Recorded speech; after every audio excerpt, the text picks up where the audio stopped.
All right, so we got some predictions here. But as always, holding ourselves accountable, I'm going to flash back to a year ago. No, I don't have an audio drop for this. Here were some preseason predictions that we got right and we got wrong. Over under 0.5 games canceled due to COVID. I took the under again. Parrish took the over for the third straight. I still believe in COVID. You don't believe in COVID. The third straight year, Parrish. You ain't even had your 5th booster shot. I'm debating even putting in. You ain't even had your 5th shot. We actually, and I can't give you the ones, but I know for a fact there was at least one game canceled to COVID last year because it got brought up on the show, and so it happened again. How many COVID shots have you had? I don't know. I've lost count at this point, I guess. I've had 5. 4? I don't know. I've had 5. You don't even believe in COVID anymore. Okay. That's why you keep taking the under. Okay. I'll take the over. Hey, I'll take the over again right now. Okay. Here we go. Duke court storms under John Shire in year 1. I set the over-under at 1.5. I took the under. You took the over. Who do you think won? I hope me. You lost. Yeah, I don't have it here. Where is... you lose. Take that one. The only fan base to storm the floor on Duke last season was your Clemson Tigers. Yep. Sounds like something Clemson would do.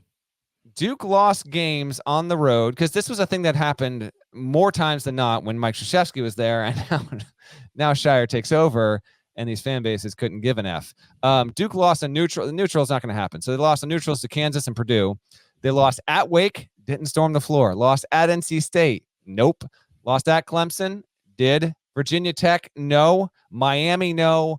Virginia, no. When did Virginia Tech get so good they can't storm the court on Duke? They didn't, and it was a 3-point finish. Like there was Hunter Couture stole the ball in the closing seconds. Duke couldn't even get off the final shot. I can still see the fans storming the court at Virginia Tech after a win over Duke, and Dick Vitale on the headset with Seth Greenberg, and he's like, "You're going to the NCAA tournament," and they didn't do it. I remember this. They did not go. He tried to put him in. 2.5 weeks left of the season. They were a bubble team. You could you know Jerry Palm's watching that like they're not in. They're not in yet. You know Joe Lunardi and Jerry Palm couldn't. They were so frustrated by that gesture. So we were 1-1 there. Yeah. Next one we both lost. The last, and we will get to this one too. Last undefeated team to fall. Would it happen before or after January 1st? This was a half right, half wrong. We both said it would happen after January 1, and it did. My team was TCU, which lost its 3rd game of the season. Hold on. There's more. TCU lost at home to Northwestern State. Oh, come on. To Northwestern State. Brutal. They're not good.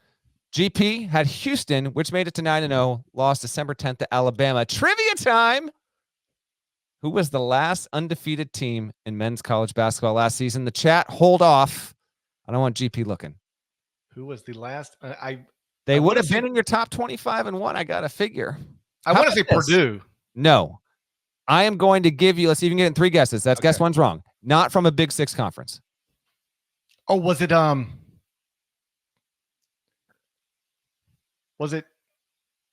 it wasn't Charleston. It was not.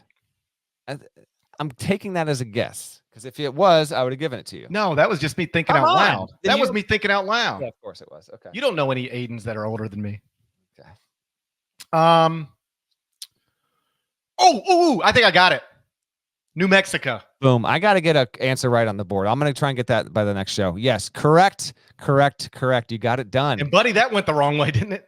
How about that? So great pull. New Mexico got to 14-0, was the last unbeaten team, lost on January 4th, did not make the tournament. Pulled to Clemson. Yeah. I predicted single-digit seeds from 2022 that wouldn't make it in 2023. I went 5 or 6. LSU didn't make it. I was right. Murray State, bingo. Wisconsin, nope. Colorado didn't get there. Seton Hall. But the one that I said wouldn't get there that I was way wrong on, that would be Marquette, 2 seed. Lastly, coaches that will make the tournament in year 1 at their new school. This is from a year ago. I said Shire will get there. Willard at Maryland. Sean Miller. Yep. I said Todd Golden would do it at Florida. Kyle Neptune. No. So we're going to ask those again. So that's from a year ago. Okay. Here are some big picture predictions for this season. Let's go with those first-year coaches in Big Six leagues. I'm going to set the over-under at 1.5 coaches. There were a dozen, I believe, that were hired this past season. Who's going to make the tournament in their first year at a Big Six school? I'm taking the over. I knew you would. I'm going to fly right over that. What do you got? You got to name the coaches. That's no problem. Okay. Rick Pitino. Yes. At St. John's. Kim English at Providence. Figured you might go there. Grant McCaslin at Texas Tech. Look at you.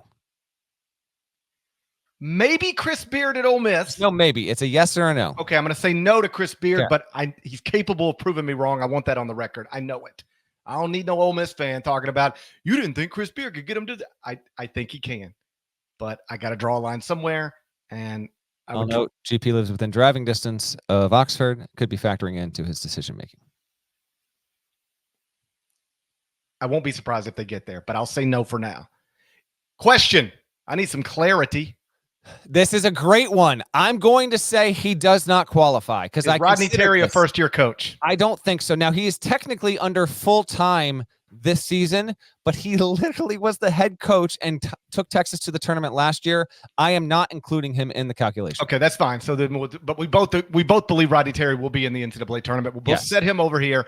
I'll go Rick Pitino, Kim English, Grant McCaslin. I'll go 3 with a possibility of 4. I'm going 1. I'm saying Rick Pitino is the only one that doesn't.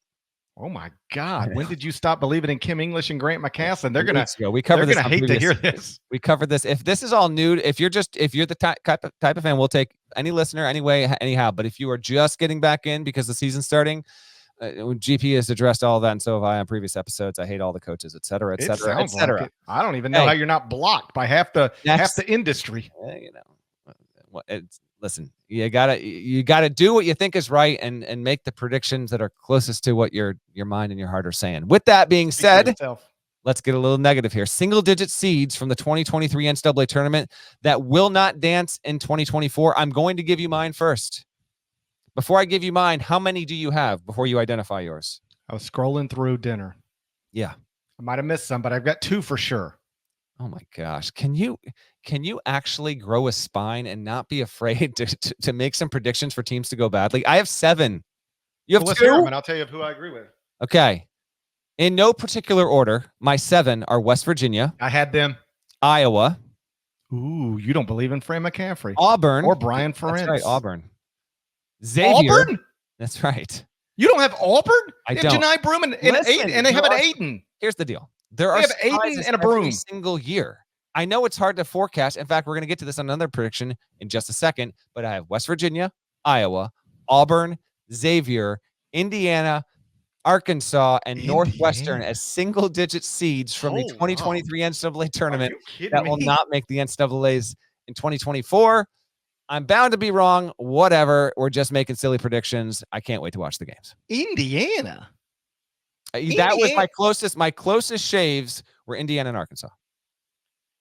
Yeah. Indiana. I know Indiana hasn't finished top 25 at KenPom since 2016. I'm aware. But that's still, in most people's opinion, the second best program in the state. I know. I said on a previous show, I got them either going to Dayton or 1 seed in the NIT. I'm leaning NIT, but I got one of my oldest buddies is an Indiana fan. He texted me yesterday. He goes, after seeing this is unprompted, loves Indiana hoops, does not listen to the show.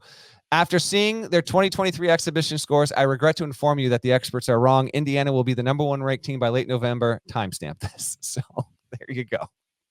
You must have listened. Did Indiana underachieve last season relative to preseason expectations? Yes. Have they underachieved relative to preseason expectations every year under Mike Woodson? Yes. But that don't mean they'll do it again. All right, so you got him in, which is a wonderful plot twist for this show. Everybody tells me Indiana's a blue blood program, right? I assume blue blood programs are going to go to the NCAA tournament. I also assume blue blood programs are going to finish top 25 at KenPom more often than not, as opposed to 0 times since 2016.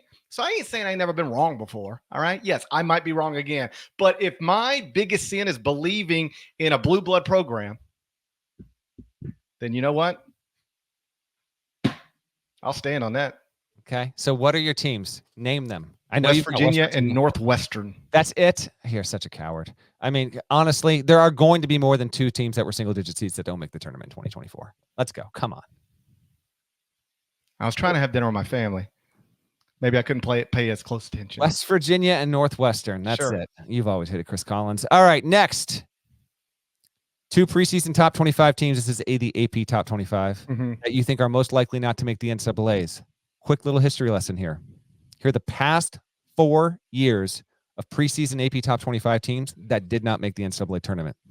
Last year, number 1 Carolina, number 16 Nova, number 21 Oregon, number 22 Michigan, number 24 Dayton, number 25 Texas Tech. We had 6 of them last year. Year before that, number 13 Oregon, number 20 Florida State, number 21 Maryland, number 23 St. Bonnie's, and number 25 Virginia. We had 5 that year before that. 2020, weird COVID year, but nevertheless, we held a tournament. Number 9 Duke, number 10 Kentucky, number 18 Arizona State, and then although there was not a 2020 NCAA tournament, according to the KenPom projections and bracket forecast, in the 2019-2020 preseason AP Top 25, these teams that were ranked then were not projected to make the tournament. Number 9 North Carolina, number 14 Memphis, number 19 Xavier, number 23 Purdue, and number 25 ECU. That's 5 teams. I'm merely going to ask you for 2. Recent history suggests we will get at least 3. More distinctly, we have the chance for 4. Even beyond that, GP, every single one of the past 4 years, it has been a team ranked 13th or better. So give me 2. Okay. I'll take 3. Personally, I want you to take 3. And then if your 2 are not within the top 13, you have to give me your most likely team in the top 13 because it's happened 4 years in a row. Okay. That's a lot. You're asking an awful lot. That's you're damn right. Season's here. Let's go. On the opening night of the season. All right. I don't know if you know, but I don't know if you picked up on this. Let's go. But I am the AP poll. You are not. I spend the entire off season doing the top 25 and 1. And then the AP voters have to jump on and submit ballots. And hey, this might surprise you, but do you know what the AP top 25 poll is? It is 25 teams that are also in my top 25 and 1. There you go. The only exception, I have St. John's, of course, and the top 25 poll does not. But 25 of my 26 teams are in the AP top 25. So this exercise, I just got to go look at my 2 lowest non-St. John's teams in the top 25 and 1. Terrible. And those are Alabama and Villanova. So I've got Alabama and Villanova, I guess, is the most likely top 25 teams to not make the NCAA tournament. All things considered, the ways things might go sideways, the team might be trending in a weird direction in the past year or 2. You don't have to pick your lowest ranked teams. Yes, I do. My mind cannot compute anything other than that. Okay. Then to that note, are you going to pick, if you got it, we've had a team 13th or better 4 years in a row not make it. Are you going to pick whatever team you have 13th to be that candidate that's most likely to do it? No. Okay. So who would you pick in the top 13 that you could say, you know what? If we're going to misfire on one of these teams, here's the one for whatever reasons why I could see it just not working out for him. I don't even want to say this. Say it. Let's go. I'm not even comfortable saying this. It's time to get uncomfortable. But I think if you're being smart about it, this would be the team you would identify. Make me proud right now. Florida Atlantic. Correct. That's right. That's the team. And you know how it happens? Here's how it happens. They take some non-league losses, and then they can't make up for it in the league, and then they get bounced by Memphis in the conference tournament championship game, and they don't have an at-large resume. Certainly possible. That's the way I'm not predicting it, but that's how it would happen. Pomeroy recently, he published something over on a Substack a few days ago that basically looked into the history of teams that were preseason top 10, but had not occupied a spot at any point in any week in the previous 5 seasons in the top 10 of an AP top 25 poll or the coaches poll, and how those teams did traditionally. And it was hit or miss. But the teams that were outside the power conference structure that found themselves in that position, and he went all the way back to the expansion of the tournament to 64 teams in the mid 80s. That's where teams tended to be more vulnerable than not. Now, you had plenty of instances where those teams did wind up finishing top 20-ish, but if you are going to fade FAU, history suggests it's more likely than not that is after not 5 years in a row, and with FAU, it's even longer than that, never established itself as a top 10 team in the eyes of voters. Now it's there heading into a season. The history would suggest it might not happen. So objectively speaking, FAU would be the most likely candidate. My teams in general, and I forced myself to pick 3. I'm ready for Arkansas to prove me wrong, but Arkansas is the team that I have lowest that's ranked highest. So Arkansas would be the team that I have to pick in that instance. I could see it North Carolina. North Carolina didn't go so well last season. We'll see how much this roster changeover winds up mattering or not. So I think North Carolina, it's not outside the realm of possibility that things go sideways again. Again, you are always going to have preseason ranked teams that aren't making the tournament. So we're just trying to identify those. And then Alabama was my 3rd pick on that. If forced to pick 3, but let's be real. Kentucky, it's not unthinkable. We've seen it happen recently. Texas, I can't really see it happening, but they did just, now Rodney Terry is easing into that job. It's not unthinkable. Villanova, are they going to get back on track? Not unthinkable. And then, although I expect this team to be the best team in its league, like if San Diego State wound up not doing it, recent history suggests that teams outside the power conference structure that get into the preseason top 25 are especially vulnerable at not doing it. So I don't expect it to be the case with the Aztecs, but nonetheless, there are some candidates. We're going to almost certainly see at least 2, but 3, 4, even 5 is not outside of the question there. Next one. Oh, by the way, I got one more. Miami, I think they're going to get there. Predictives are not heavy on Miami. Voters are. There's a big discrepancy there. Wouldn't be unthinkable, but I'm big on the Canes. All right, how many at-large bids to teams outside the 6 big high major conferences? Recent history for you. Last season, there were 5. In 2022, retroactively giving the American Athletic Conference power conference status, which I did, there were 6, not even counting American Athletic Conference at-large teams. So last year was 5, year before was 6. The 2 tournaments before that, 2021 was 4, and then the 2019 NCAA tournament was 4. I'm going to set the over-under at 4.5 at-large bids to non-Big 6 programs. What's your number? Under. We as you noted, we had 7 power conferences. Now we have 6. I'll get an at-large from the WCC. So let's say Gonzaga wins the automatic, St. Mary's gets an at-large. Florida Atlantic wins the automatic, Memphis gets an at-large, or vice versa. And then I'll get a second team from the Mountain West, and that'll do it. So you're going 4? 3. 3. One from the WCC, one from the American, one from the Mountain West. Don't have that in front of me. I would think that ties a record if it is that anemic. I don't know if there's ever been a tournament with 2 or fewer at-large bids in the 64-plus era. We'll see. I'm going to go, hopeless romantic here. I'm actually going to say 6 because I'm going to say 6. Yeah, I'm going to say 6. I'm going to say the American gets 1. I'll say the A10 gets 1. The West Coast gets 1. Mark me down for another random league. Maybe the Missouri Valley gets 1. Remember when we did 2-bid Southern? 2-bid SoCon, baby. Made it happen. And then give me 3 out of the Mountain West. That gets me to 6. It's an aggressive one. We did have 6 just 2 years ago.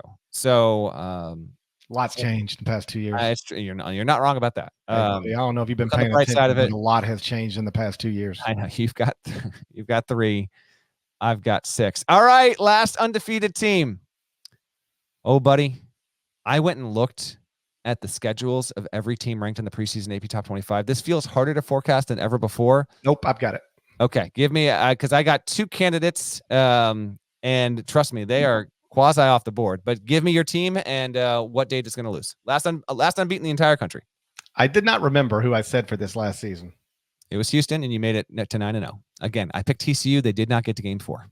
I'm going to Houston again. They were in my top 4 candidates. Yeah. They have at Xavier on December 1st. That could obviously get tricky. They've got Texas A&M on December 16th. That could be tricky. Yes. I like A&M to win the game. That's why I didn't pick Houston. But I've got them starting the season 1, 2, 3, 4, 5, 6, 7, 8, 9, 10, 11. They're in the Charleston Classic, so you got to figure those in, right? Mm-hmm. I think they're the best team there. So I got them winning that. So we're basically looking at 1, 2, 3, 4-0 in the Charleston Classic, then 5-0, then 6-0. Then back to your schedule: 7-0, 8-0, 9-0, 10-0, 11-0, 12-0, 13-0, 14-0, 15. I've got them 15-0 headed to TCU on January 13th, and that's where they take their first loss.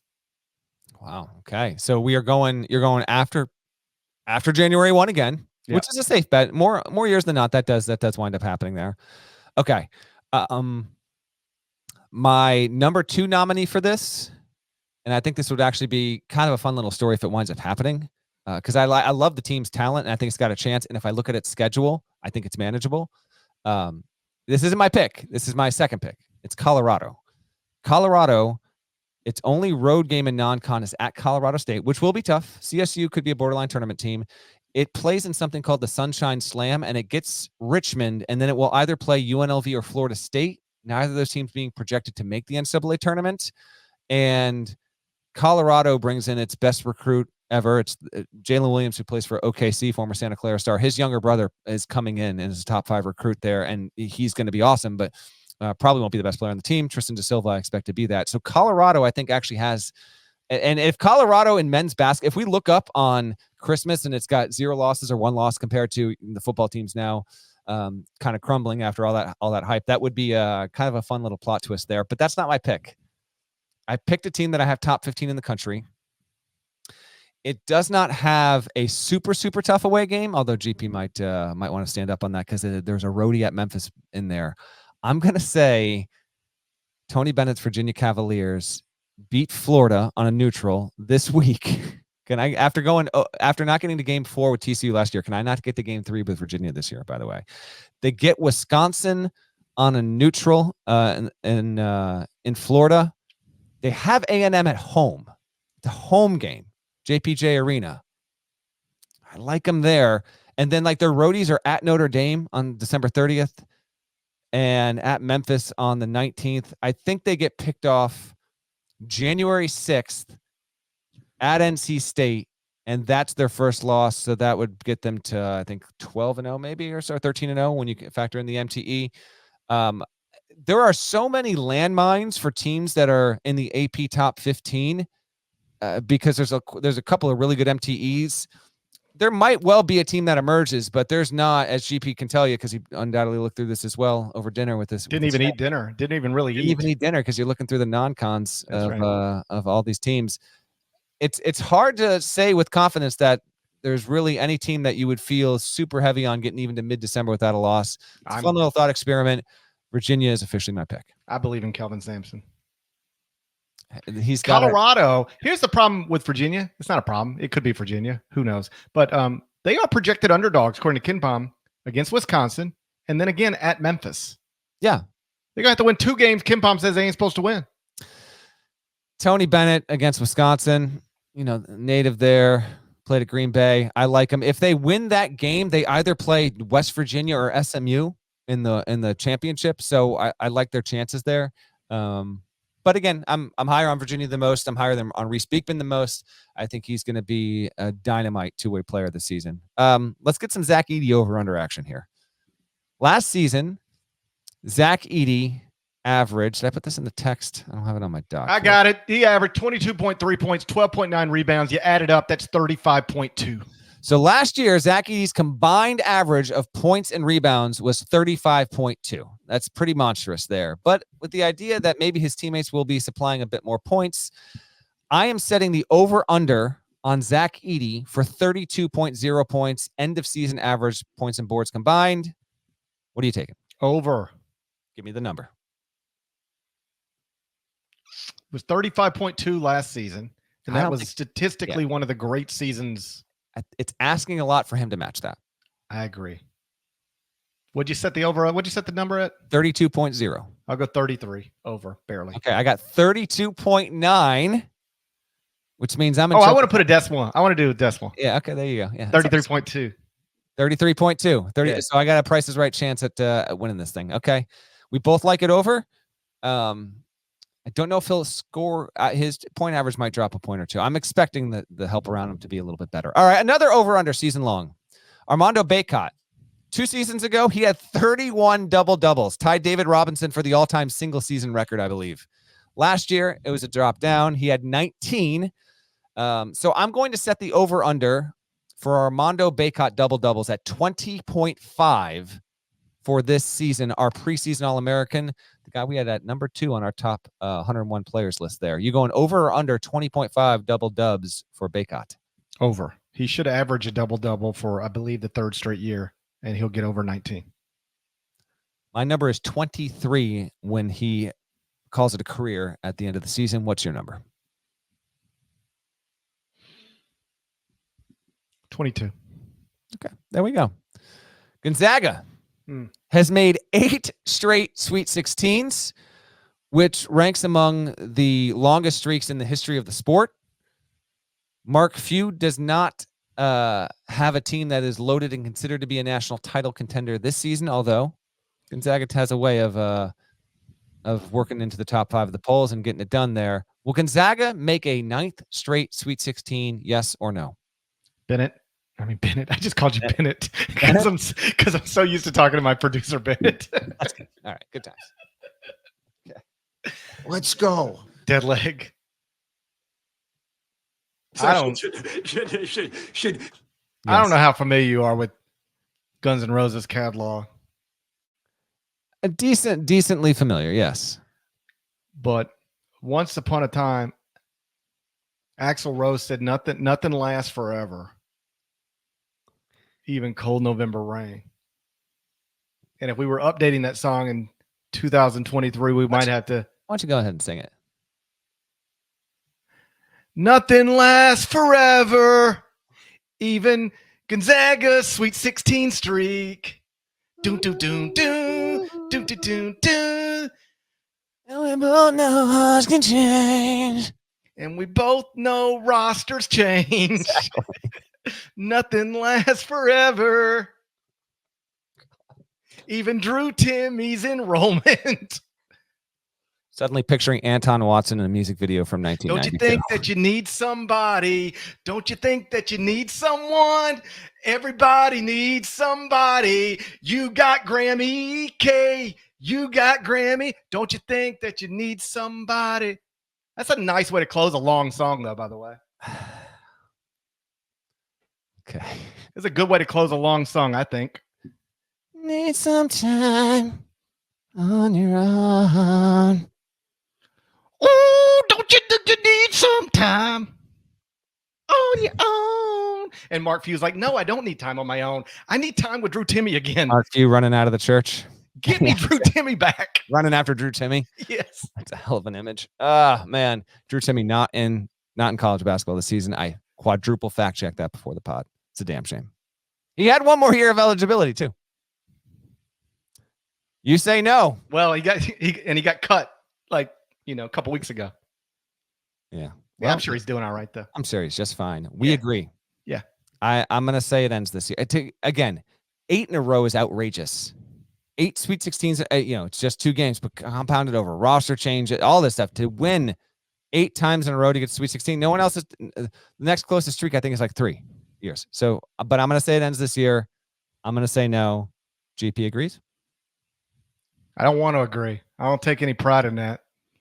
But I didn't grow up listening to Axl Rose just to forget everything he taught me. Nothing lasts forever. Dead leg. The 4 previous title-winning UConn teams failed to make the Sweet 16. Will this team meet the same fate? No. UConn's going to the Sweet 16. Does it end there? I mean, who knows? Okay. I'm going to say this team breaks the streak. I'll say UConn dodges a scare in the first weekend and they make the Sweet 16. They get knocked out in the regional semis. That's my pick. Yeah, I believe in the Huskies. I'm not saying they can't win the national championship because obviously they can. I don't think they'll go back to back, but I do think they'll go back to back Sweet 16s. How about this? I think they'll be a top 4 seed in the NCAA tournament, and that should that should turn them into a Sweet 16 team. Knocked out by which one seed? FAU. You got them out number 4 overall. You got FAU knocking off UConn in the Sweet 16? The title game we should have had. Yeah, exactly. Well, you know what? That would be a nice little plot twist there. Couple more here. Yay or nay? A high major coach is fired before January 22nd. I picked January 22nd because in a season that is 154 days long, that is the midway date. How about that? Yes. Unfortunately, I will agree and say yes. Who will it be? Yes. Let's get real. Let's get into it. Well, here are the 5 names Parrish put on the hot seat heading into the season per his article that he refused to tweet out recently. Mm-hmm. I see you. Brad Brownell at Clemson, Johnny Dawkins at UCF, Mike Hopkins at Washington, Jared Haas at Stanford, and of course, Kenny Payne. Here's the problem with all those guys. I don't think there's any appetite to do that at Clemson with Brad. First, Brad Brownell has been thriving on the hot seat for this 9 dude seasons. is the best. Okay, you don't understand. He's been on the hot seat list 3 straight years. No, seriously, 7. He lives on the hot seat. What's it it like to live on the hot seat? We should actually talk to him about that. I did, and I wrote about it last season. Thanks, bud. He went on the record with me. It was but I mean, we should talk to him about it and then write something that can be read in 6 minutes or less. Hey, well, you know what? Top of the court report. I got you out in 6.5, I think.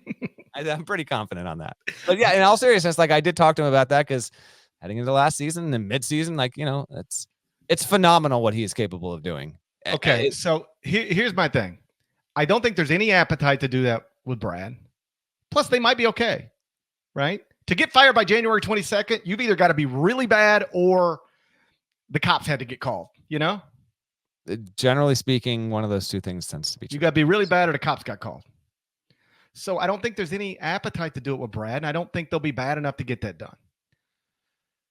Does Stanford even care enough to fire a coach midseason? Stanford firing Jared Haas before the end of the season would stun me. Yeah, they just don't care. I mean, if they cared, they'd have to be 3-14, and even then. So I don't think Stanford cares enough. I don't think it'll happen at Clemson. Would Washington do it? What's the point? Just let it play out. Hard to see, and I kind of like Washington to pick off a couple big wins in the Pac-12 this season. Okay, why would you fire Johnny Dawkins in the middle of the season, no matter how bad it goes? People expect it to be bad. The expectations are bad. Highly respected dude. Yeah, and people like him. We're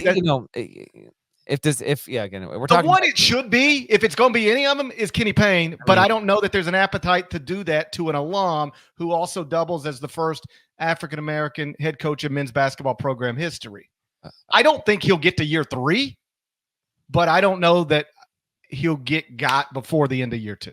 It could be someone off the board here. Again, we are going high major coach. So one of the 6 biggest conferences. Fired before January 2022. I would January 22nd. I don't want to see this happen. We have had this happen.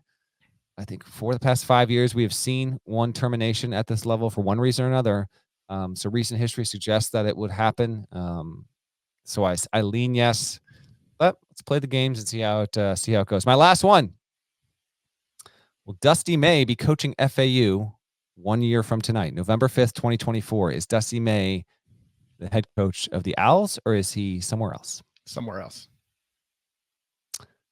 I agree. I think he will be somewhere else. I say that thinking that FAU will get to the tournament and there will be a job opening that is good enough where the offer is lucrative enough that it pushes him. But I put this at 55-45. I'm not ultra confident that everything will perfectly align. But we'll see. Dusty May never seriously considered any job opening this past season.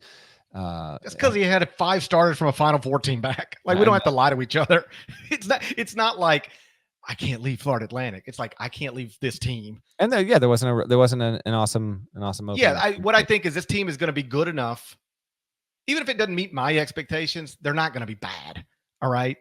You're going to look up in the league and they're sitting there at how many league games do they play? American, I'm going to say it's a 20-game schedule, but I don't know. I want to say it's 18. Maybe it is. I hope it's 18, but yeah. It's 18. Okay. So you're going to look up in late February, and Memphis and Florida Atlantic are both going to be headed toward 14-4, 15-3 type league records. So Florida Atlantic's going to win a lot of games. They won't be bad. We'll see how they do in the non-league to make sure they have set themselves up to have an at-large resume if they need it. They're not going to be bad. So they're going to be 2 good years in a row. Dusty's going to be like the hottest, quote, mid-major coach in America. And some big jobs are going to open. Like Louisville's probably going to open. You just told me Indiana is going to miss the NCAA tournament. It won't open if that happens. I'd be surprised if that was the case. They fire coaches all the time at Indiana. I don't think that's going to happen, though. They all every coach at Indiana gets fired. Yeah, I don't think. Yeah, there ain't no other way out of there. Okay, they all get fired. And you telling me Blue Blood program misses the NCAA tournament after finishing 3 games back of their in-state rival a year earlier and underachieving? That's if it's hey, I don't know. Maybe he's safe, but like Blue Blood program should be missing the NCAA tournament. Dead leg.